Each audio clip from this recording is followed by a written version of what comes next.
ونصلي على رسوله الكريم أما بعد. In today's majlis, we're going to speak about an important issue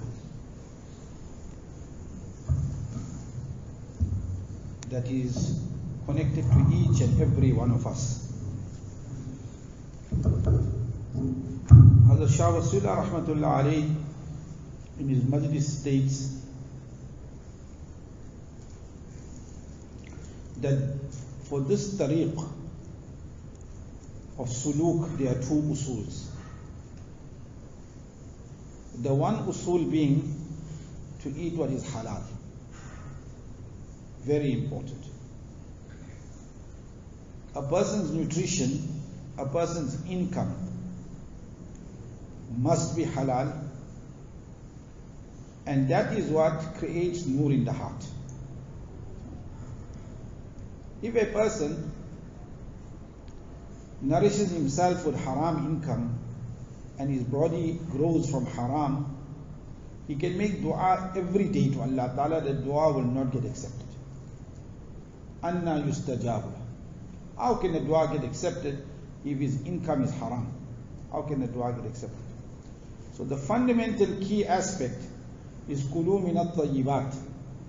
Eat what is pure, eat what is wholesome. Very important. So for this also we need to analyze before we do anything. Is my income halal? Am I not involved in usury and interest and all this kind of lending and loaning, all that? Or the commodities in which I'm trading in, are those commodities correct or not? I remember regarding trading of shares. So when we went to Port Elizabeth to meet Hazrat Mufti A.S. Desai Sahib, Damat Barakatum, he mentioned to us that the Miyaz in those days passed a fatwa that it's permissible to trade in the stock exchange. And his fatwa was against it. Fatwa was totally against it. So when Hazrat Muhammad Sallallahu Alaihi Wasallam came to South Africa, they complained to him, said he's passing a fatwa like this. Now Maulana Masula rahmatullahi, he said that, he told Mufti Abdul Sadiq Sahib that you must have your dalail ready. When I come to Port Elizabeth, I would like to see it, your proof for your fatwa. Now this is, I'm narrating to you what Hazrat said to us. So when Hazrat went to Port Elizabeth, then he said, bring the dalail. He said, I had everything ready for him. So he read everything. And after reading everything, he said that your fatwa is correct. Your fatwa is correct. So muftis can differ also. Then we have to look at the dalail, whose proofs are more stronger. So Hazrat told him that your dalal is correct. And I'll just add one more extra thing. I don't know if I should, but never, I'll just do it anyway. So the people complained to Hazrat Maulana Masullah rahmatullah alayhi that is very harsh. That is very harsh. His pen is quite harsh. He is narrating himself, so it's not like I am telling you from my side. He is very harsh in what he writes. So Hazratji, he put his head down for a short while, and it Mufti is saying, in my nature I'm not a harsh person also. I'm not a harsh person. In my nature I'm a soft person. Because whoever meets him, they say that he's a very loving person. In fact, some asatidha of ours, what they had envisaged in their brain, when we went to meet him, they were totally, they were totally taken aback. Because he's such a polite, kind, welcoming host, and he gave us 45 minutes of his time. And I posed a lot of questions to him, but I will not open those questions today because obviously I need his ijazat for that. But one day, inshallah, we will. But in his talk with us, what he mentioned was that Hazrat, when they complained to Hazrat Muhammad Sullah Khan that I'm very harsh, then he put his head down and he picked his head up and he said, وَغْلُظْ عَلَيْهِمْ, be harsh on them. Be harsh. Because if nobody is making amal on nahi anil munkar, when evil is taking place, and nobody is stopping that evil, so you need 1 2 people with a strong whip to bring people in line with the Sharia. That's why they say Hazrat Umar وَأَشَدُّهُمْ فِي أَمْرِ اللَّهِ Umar. So every nation needs an Umar also. وَأَشَدُّهُمْ فِي أَمْرِ اللَّهِ. There was one person, he came for Faisla by Rasulullah sallallahu alaihi wasallam, and the Faisla never go in his favor. And he went to Hazrat Umar radiallahu ta'ala for Faisla. Hazrat Umar never waste time with him. So he went for his sword. He said, you coming from there, the Faisla came, you're not happy with that? So أَشَدُّهُمْ فِي أَمْرِ اللَّهِ Umar. You need a person like that. So Hazrat Maulana Masula put his head down. Hazrat Mufti Yacoob is telling me. And he picked his head up and he said, وَغْلُظْ عَلَيْهِمْ, be harsh on him. So he said, what I'm doing, I'm following my Sheikh's advice. So the point that I was making,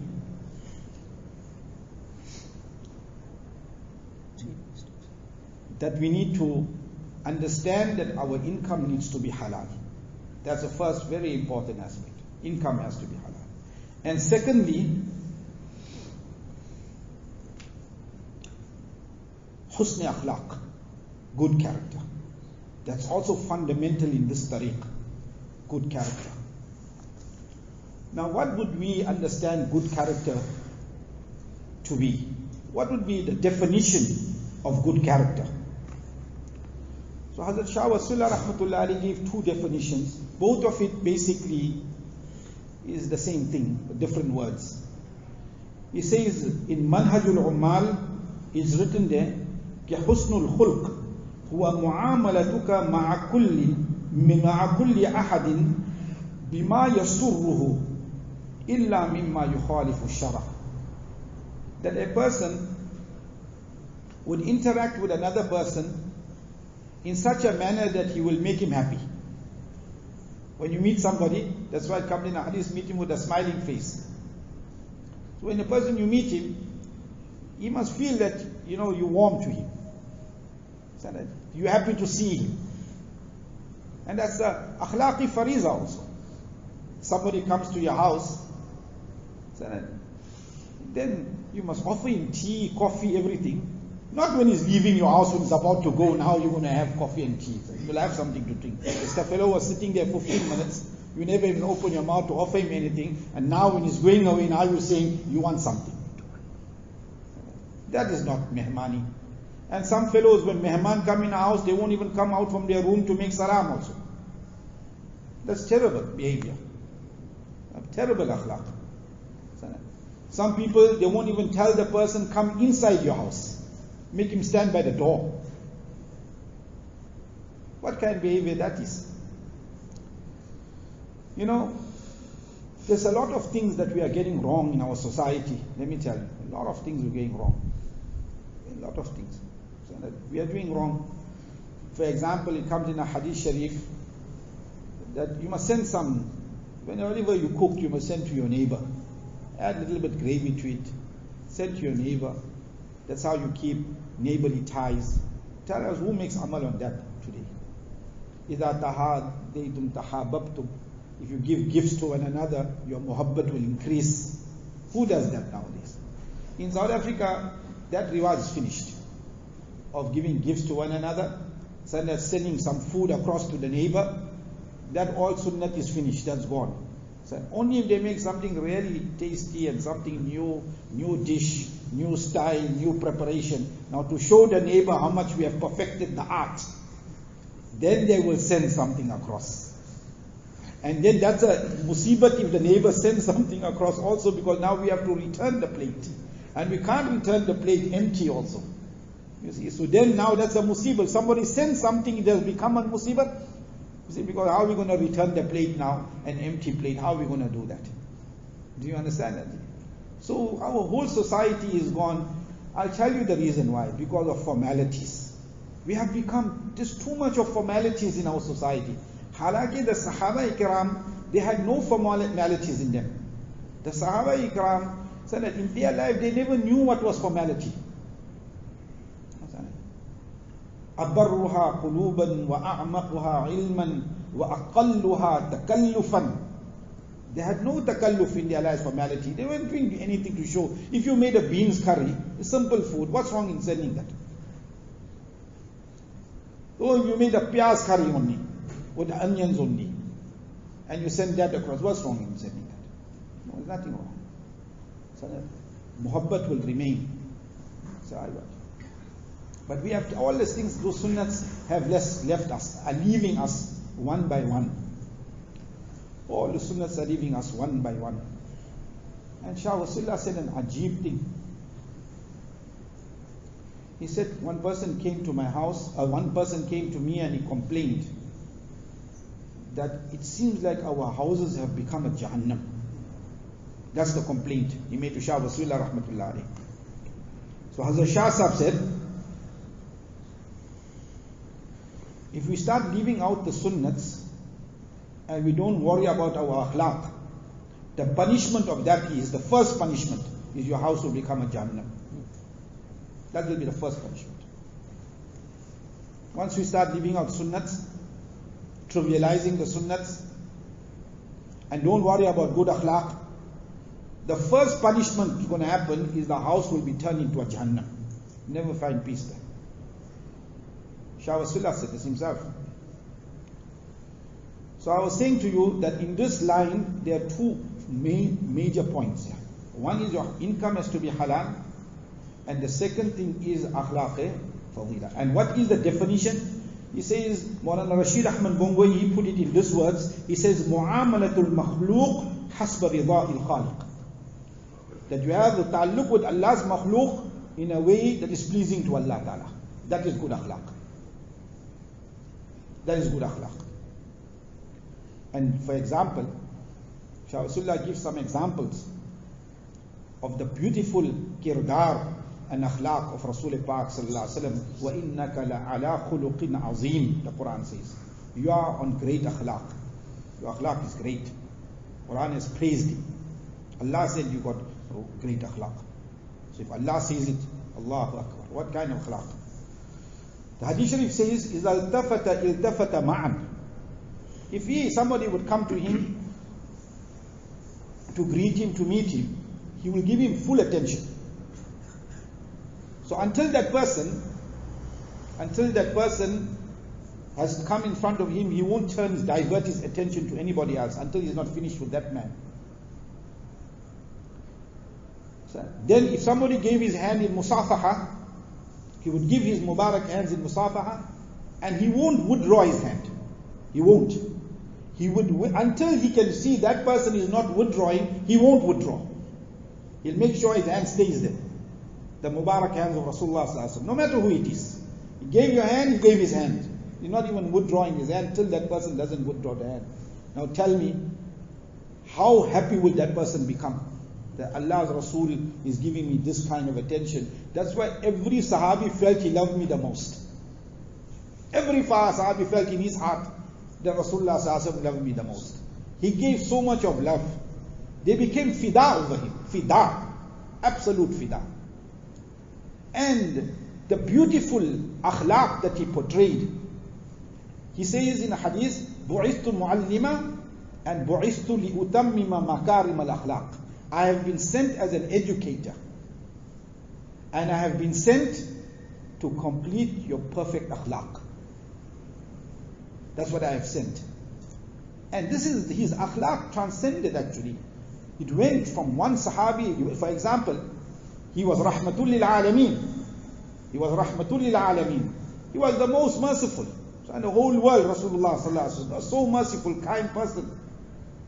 And that quality of rahmah, it went straight into Hazrat Abu Bakr, arhamu bi ummati, Abu Bakr. The most softest, merciful person of my ummah is Abu Bakr. So his quality went of mercy. So every Sahabi took one special quality of his. Haya and Uthman. Quality of Haya. It's not like it wasn't found in Hazrat Abu Bakr or something. It was found there, but this is ala darjatil atam. On a level of high scale. So one quality went to one Sahabi. So it went like that across. Aqdahum Ali. See, like that. Qualities went to the Sahaba by his companionship. So they learned from him. They learned good akhlaq from him. They learned good character from him. So we must deal with people in such a manner that Allah is happy. Now why are we saying that? When we have relations, even if our parents, our children or anything, we can't break Allah's laws to make someone happy. That's one thing. That's the usul of this Sharia. La ta'ata li makhluq fi ma'siyatil khaliq.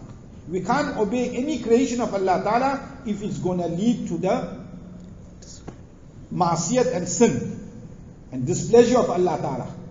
Then you can't. If your father gives you a chore and that is against the Quran, Sunnah, Ta'aleem, you can't tell me, Maaf, I can't help you in that. Yes, what he tells you to do is right. In according to Sharia, there you can't say no, you must help him. Your mother too, same thing. Your family is also same thing. Can be any makhluk. You can't obey them. It's salat time now. Someone is telling you go and do this and that. Say no, I can't do all that now. I'll sort it out after namaz. First I'm going to salah. You see. So la ta'ata li makhluq. It's a very important usul. That there's no obedience to the makhluk fi ma'siyatil khaliq, in the disobedience of Allah Ta'ala. Can't. So that's why he put this in there. That good akhlaq means to deal with everybody, make them happy within the ambit of the Sharia. As long as the laws of the Sharia are not being broken, then that will be considered to be good akhlaq. And I gave you that example. And Nabi alayhi salam was the beautiful educator. You see, the problem that we actually have, when we find something that somebody is doing wrong, we shout. We shout that person. That wasn't the sunnah of Rasulullah, to shout. Nabi sallallahu alaihi wasallam's sunnah was to educate. You see, we just know something wrong. We said, I couldn't take it. I blew my head off and I walked out of the house and I did this. No, that's not how it works. That's not how you do make tarbiyat. Tarbiyat is we need to educate. Somebody done something wrong. Come here. Let me explain to you how to do it right. Let me teach you how to do it right. That is what we mean by bu'uthtu mu'allima. I've been sent as an educator. Ana qasim. I'm the distributor. Nabi sallallahu alaihi wasallam said, I distribute ilm. I'm the distributor. Or you can say I'm the conveyancer. So I'll give you an example. Shah Sahib gave this example.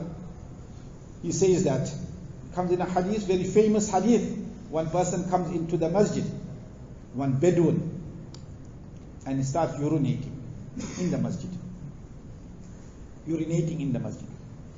Now, Bedouins, nobody taught them akhlaq, nobody taught them, made their training, made their tahzeeb. They don't know all these things here. Right? Rasulullah sallallahu alaihi wasallam, Sahaba wanted to stop him. Rasulullah leave him, let him finish. Let him finish. And there's different reasons the muhaddithin cite why he said let him finish. Because firstly, if you're going to stop him halfway, he may impact his bladder, he may get sick. Secondly, if he doesn't mess one place, he's going to mess everywhere.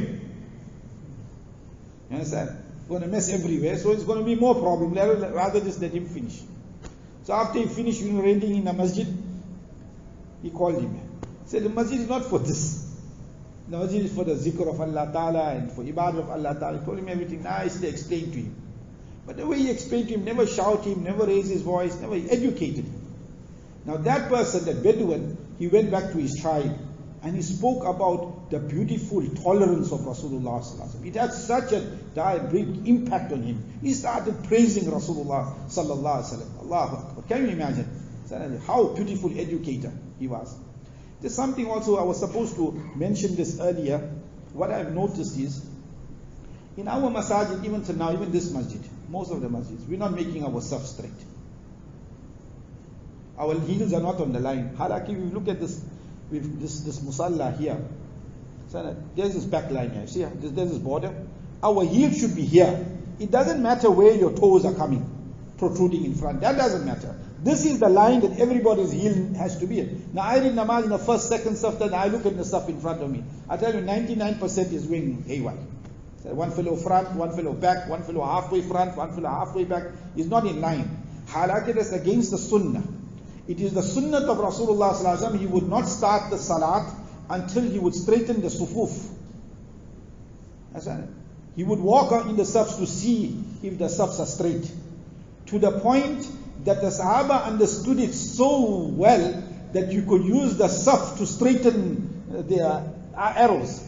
So that's how straight the safs used to get. And our safs are haywire. And that doesn't having an impact on our batin, because when the zahir is not in conformity, it's going to have a negative impact on batin. There's going to be ikhtilaf amongst the community. Why does ikhtilaf in our communities today? Where do you go anywhere? Everywhere they say politics, this ticks and all kind of ticks, right? Is happening. Everywhere problem, family problems, feuds, power struggles. Why is all that happening? Because we are not straightening the safs in a namaz. And that is the consequence of it. That the sufuf is not coming straight. And Nabi alayhi salam wouldn't start his salat, he would do a physical inspection. Here we just say, tarasu wa'tadilu. The fellows in the back don't know Arabic, they can't even understand what the Maulana said. Now he's using the words from the hadith and sanad. So they don't know the words, they don't know Arabic, they don't know what's the meaning of tarasu, they don't know what's wa'tadilu, and now they just thinking, okay, Maulana said just make, make the stuffs nice, so carrying on. They don't know what it means, tarasu wa'tadilu. So make the sure that we use this line here, this white one, this one here. Let's go have a zigzag here and there. It's more like the heart machine. So this line here that we have, we must use that to keep our feet, our heel on the line. And then the front can go over the line, that doesn't matter. But this is the line that we have to look at. And it is sunnah to walk in the safs to see. Yes, it's not sunnah mustamirrah, but it is a sunnah. Now let me explain that also. Not sunnah. It's not something that the imam must do for every namaz. He's going to do it until the congregation comes to understand the importance of it. And once he sees after a few days that this congregation, mashallah, they well geared, they know the namaz won't start, understand, until the sufuf and the legs are properly in line. Until that point, once he comes to realization, then he doesn't have to continue checking. Then he can stay in front, straighten yourselves, bring your shoulders together and all that. He can say that. So this is something that we need to keep in mind. And second thing also what we need to keep in mind is cutting the sufuf. If one person is reading namaz here, you can't walk in front of him and cut across. You can't do that also. There's a sakht wa'id for that in a hadith. Strong warnings for that. And these are the mistakes we're not only making in this masjid, that's in all the masajid. And these are small masjids. You can't just leave 3 safs and cut. We are small masjid. This is not a big masjid where we take 50,000 musallis. It's going to be a problem to go right till the back. No. Then they can use 3 safs and then cut. It's fine. This is a small masjid. These are all small masjids. We don't have big masjids in this country. So you can't just walk 2-3 safs away from the person, cut and move. You can't. So there's sakht wa'id for that in a hadith. We must stop that. And make sure that our safs are straight. And the imam must walk in the safs to inspect, to see all the heels are on the line. So nobody in front, nobody in the back. And once all that is determined, then he must start the salah. So that's how we need. This is education. It's important. I've been sent to educate the people. That's what Rasulullah ﷺ said. And his impeccable akhlaq. Allahu Akbar. Impeccable akhlaq. There was one sahabi by the name of Abdullah bin Maktoum radiallahu ta'ala, Nabina sahabi. He was a blind sahabi. Right? Blind sahabi. So one day Nabi Sallallahu was busy with the Quraysh. So he was talking to them and all that, right? Trying to invite them towards Islam and all that. And this sahabi, this Nabina sahabi, this blind sahabi, he comes and he tells him, Allimni kama allamak Allah. Teach me like how Allah has taught you. While he's busy with talking to this delegation here, Quraysh delegation. So now Nabi alayhi salatu wasalam, he felt that why he just came and spoke in between now when he knows that there are people sitting here and all that. So Huzur ko nagawar hua. So you could see on his face that he wasn't happy. And he never paid attention to that Sahabi. Then Allah revealed the verse, عَبَسَ وَتَوَلَّى أَنْ جَاءَهُ الْأَعْمَى وَمَا يُدْرِيكَ لَعَلَّهُ يَزَّكَّى أو يذكر إلى آخر. Immediately when that ayat was revealed, that Sahabi went away. Rasulullah SAW went to his house and took his chadar and he put his chadar down and he made his ikram and made him sit on his chadar. Allah Ta'ala's warning came in the Quran that maybe this man had came with true talab. He had true sidq in him compared to those Quraysh. He had true sidq. You should have worried about him first. He would go to his house. Look at his akhlaq. Rasul of Allah Sallallahu Alaihi Wasallam. He went to his house, took his child. Then Hazrat says that whenever Hazrat Abdullah bin Maktoum used to come, radiallahu anhu, Huzur should always put his chadar down for him. Out of honor. Out of honor. This is what is akhlaq all about. Honoring your elders, having shafqat for your young. These are those primary akhlaq that has left us. How many people, they don't respect their elders anymore. We don't respect our parents. We don't respect people whose beards are white. We're not respectful anymore. No, we don't show shafqat to our youth, our youngsters. And these are primary akhlaq that we have to inculcate within us. And this is all departing. It's all going out of the window as time goes. People don't respect their elders now anymore. They don't help. They don't want to. Nabi alayhi salam used to go to all the widows and all them, ask them, hey, you can't go yourself to the bazaar. Can you give me the list of things we need to get for you? We'll buy it and bring it and deliver to your door. This type of khidmat that we have to make of our old people. Nowadays we say, okay, they don't call it old age homes and all. Now they call it care centers. Care center. Now Muslims are even building care centers. I'm totally against it. Totally against it. That's not our tariqah. Care centers. And I made izhar of it to many ulama also. That I'm not for it. That our old people, we must look after them. We must take their du'as. So just yesterday, Qari Sahib in Namzinto, he was saying in one of his majlis that when Nabi alayhi salatu wasalam went on the mimbar, on the first step, he said, Ameen.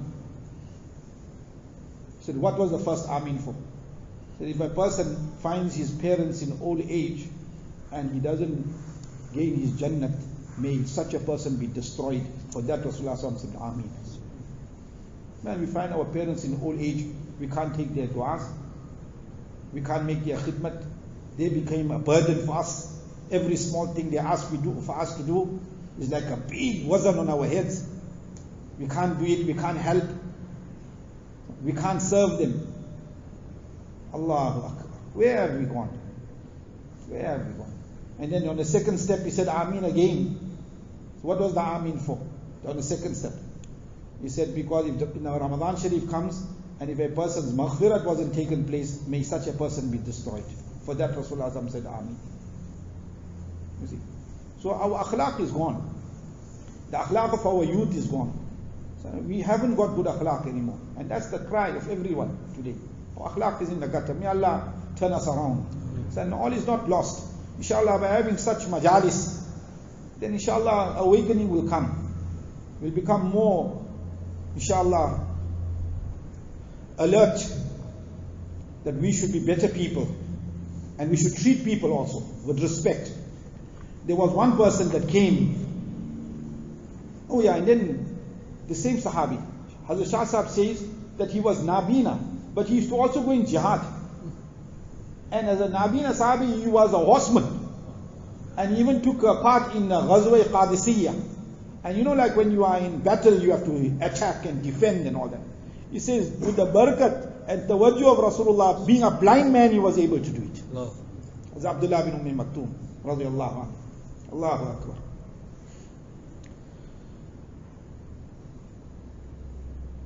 Then he said there was one person, one story of one person that came, was not a Muslim. He spent the night with Rasulullah sallallahu alaihi wasallam, and that night he ate a little bit extra. Little extra. After eating extra, he missed the bed and he went away. When he came back, he found that Rasulullah sallallahu alaihi wasallam, he was washing the bed himself. He never got any sahabi or any worker or khadim or the slave girl to come and wash it, nothing like that. He washed it himself. That had such a profound impact on that person. Immediately he read his kalima. This Islam has spread through husni akhlaq. Islam spread to the akhlaq of Rasulullah sallallahu alaihi wasallam. That's how Islam spread. Good character.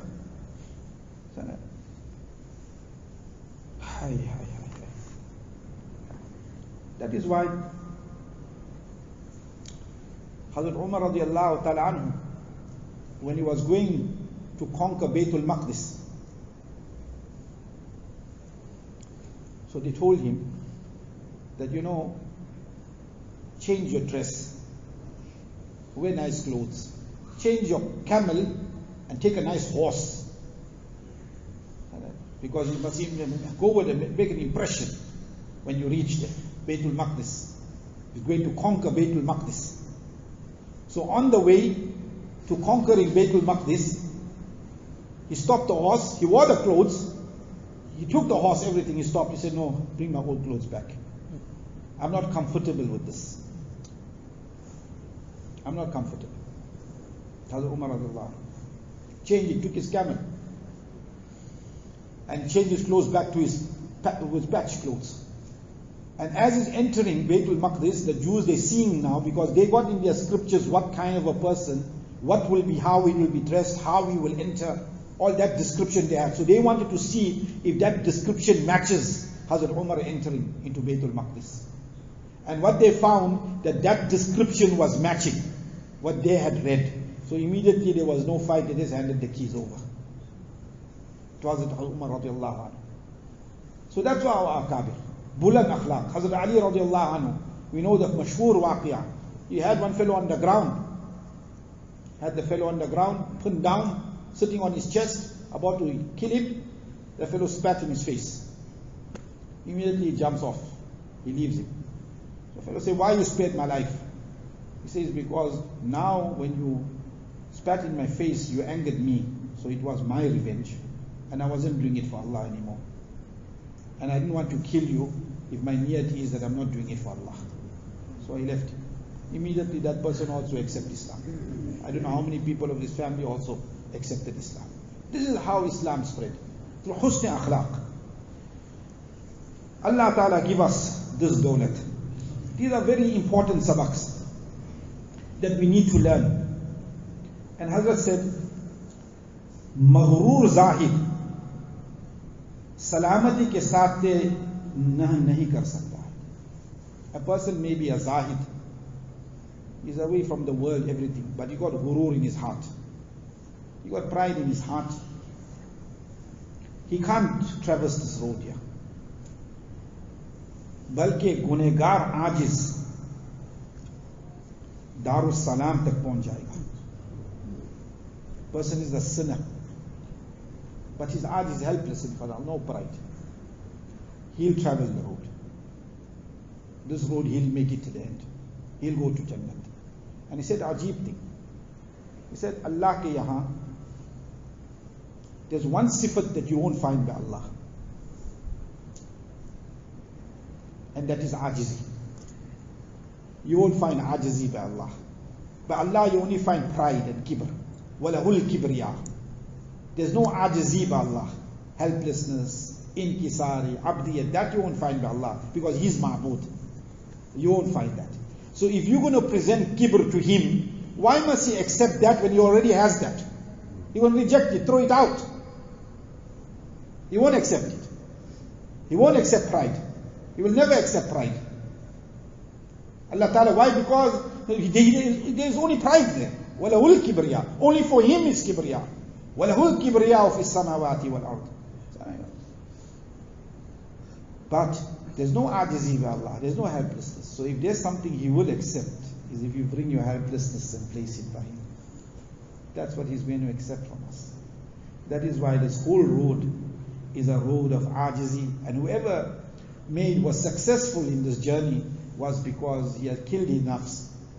Whatever he done was for Allah Ta'ala, And he had bulan akhlaq, he had good character, love for the sunnah, as the poet said, understand that mita de apni hasti ko agar kuch martaba chahe. So if you want some status by Allah, then annihilate your nafs in this world. Mita de apni hasti ko agar kuch martaba chahe, ke dana khak mein milkal gule guzar hota hai. That when the seed goes into the ground, then a garden is what we can grow. A garden only comes after you put the seed into the ground. So we have to become fana for the sake of Allah Ta'ala. All the pride, all the kibr, all those things here, get rid of all that. Then inshallah al-aziz, we will make proper taraqi to Allah subhanahu wa ta'ala, and we will go closer and closer and closer to Allah subhanahu wa ta'ala. And one final nasihat. He says, Sheikh Saadi rahmatullah alayhi in his kitab Bosta, you know there's two kitabs in Persian that they teach in the Darul Ulooms. In India there's two kitabs, Gulista and Bosta. So Gulista means garden, Bosta also means garden in Persian. Bustan, for Bustan, Bosta. Our Ustad Hazrat Maulana Yacoob Sahab Marhoom Desai rahmatullah alayhi taught us, he used to teach that. And we as South Africans, we never do Persian. That's till today I'm disappointed that we never do it, because at a later stage, that time we were very happy we were saving 1 year. Because the whole year was dedicated only for Persian. Like how 1 year went for Urdu, 1 year was for Persian. We never do Persian. But now, in the later phase of our lives, when we see like Maulana Thanwi's Ash'ar and Allama Rumi's Ash'ar in Persian, and we can't read it because we never studied the language, then we think to ourselves, you know what, we should have rather spent that 1 extra year. Because now we can only see the translations of those poetry and all that. We can't get the essence of it just by ourselves, you know. So anyway, in that kitab, Gulista Bosta, you have to sing it. It's all in poetry like. And Hazrat Maulana Yacoob Sahab had a beautiful voice. When he used to sing it, the entire madrasa could hear the sabak of Gulista and Bosta is happening there.